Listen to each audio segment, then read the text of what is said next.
বর্তমান সময়ে একজন যুবকের জন্য সবচেয়ে গুরুত্বপূর্ণ আমল কোনটা? আমল তো দুই প্রকার, একটা হচ্ছে করণীয় আর একটা হচ্ছে বর্জনীয়। করণীয় আমল হচ্ছে 5 ওয়াক্ত নামাজ পড়া, বর্জনীয় আমল হচ্ছে জেনা ব্যভিচার থেকে দূরে থাকা। আমাদের যুবকরা এই পাপে জড়িত হচ্ছে বেশি। আমাদের এলাকার যুব সমাজের বেশিরভাগ ছিল অনলাইন জুয়ায় আসক্ত। আহারে, অনলাইন জুয়া, লাখো পরিবার ধ্বংস হয়ে যাচ্ছে।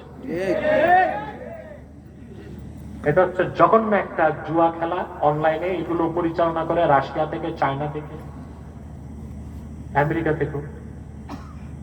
জমা টাকাগুলো এই অনলাইন জুয়া যারা খেলে বসে বসে খরচ করে ফেলতেছে।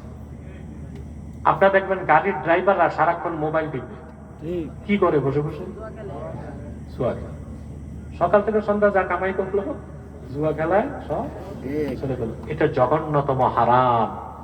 এই বদ অভ্যাস থেকে তোমাকে বেরিয়ে আসতেই হবে, কারণ জুয়াখোরকে আল্লাহ তাআলা সহজে ক্ষমা করবেন না।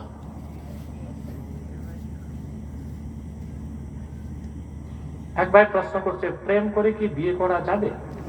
করলে কি আল্লাহ তাআলা এই গুনাহ মাফ করবেন? একটা হারাম জিনিসের অনুমোদন চাচ্ছে, এটা কি সম্ভব? এখন যদি প্রেম করে তুমি বিয়ে করেই ফেলো, তা তো ভালো কাজ হয়েছে। আর ওই যে আগে যে আকাম কুকাম করছো, প্রেম করছো, ওর জন্য তওবা করে নাও। কিন্তু টার্গেট করে প্রেম করে বিয়ে করা, এটা একটা জঘন্য গুনার কাজ। কারণ বিবাহ বহির্ভূত কোন সম্পর্ক কোন মহিলার সাথে কোন পুরুষ রাখতে পারে না। কিছু বক্তা আছে, এই প্রশ্ন কেন আসে জানেন?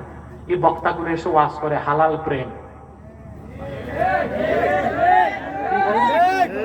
হালাল প্রেম। এগুলো হচ্ছে ব্র্যান্ডিং, ভাইরাল বক্তা।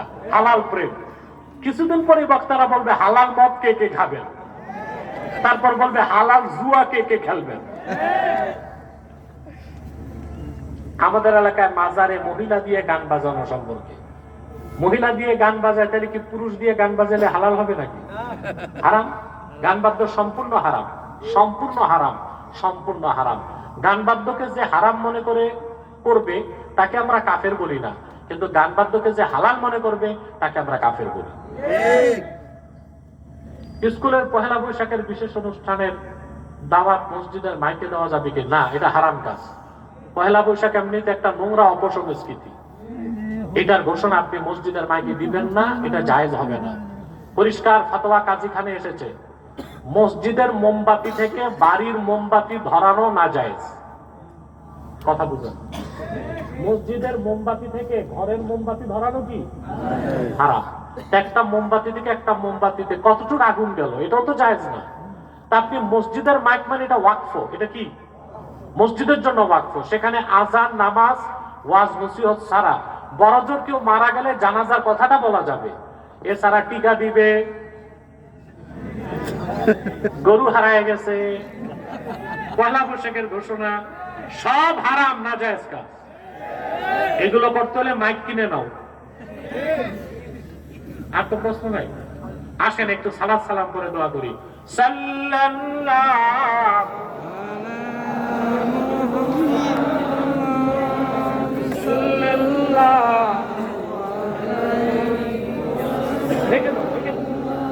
সাল্লাল্লাহু